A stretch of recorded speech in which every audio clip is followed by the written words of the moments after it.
The Moon Jae-in administration is seeking to divide investigative powers between prosecution and the police more evenly, all part of reform efforts deemed necessary as there have been many instances of corrupt prosecutors abusing their authority. Kim Min-ji explains further. The South Korean government is looking to achieve a balance between the prosecution and police by diluting the concentration of investigative powers in the prosecution. Its proposed measures unveiled Thursday are aimed at having the prosecution and police work hand in hand, focusing on the expertise of their respective bodies. The biggest change is that the police will be given more autonomy and more responsibility during the initial investigation. They will have the right to investigate as well as the authority to close a case, independent of the prosecution. This means that the police will be able to determine whether or not to pursue an indictment.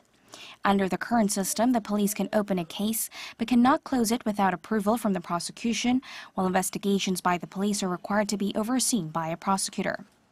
But to prevent the National Police Agency from becoming too powerful, the government plans to introduce autonomous police systems under the control of local governments starting next year. Meanwhile, prosecutors will be able to retain their sole authority to indict and apply for arrest warrants, despite their investigative powers being reduced. But they will be allowed to request reinvestigation into cases that they deem necessary or in any circumstances where the police are found to have misused their increased power. The proposal will see the prosecution and police break away from the vertical system so they can cooperate and each take responsibility for people's safety and protecting human rights. This will enable each body to keep either in check and step up the efficiency of investigations. The proposal is part of the Moon Jae-in administration's goal to reform the so-called organs of power, namely the prosecutor's office, the police, and the country's intelligence agency.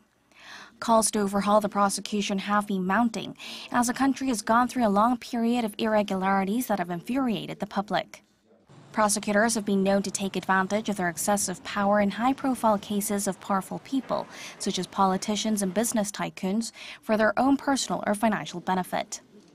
The government has noted that the proposal will not be fully satisfactory to the prosecution or the police, saying they must put in the effort to work around the changes so that they don't spark internal feuds within their organizations.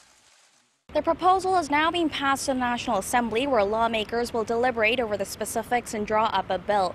But it's not expected to be easy, as the proposal is still very much disputed among parties involved, and with Parliament still at standstill. Kim Min-ji, Arirang News.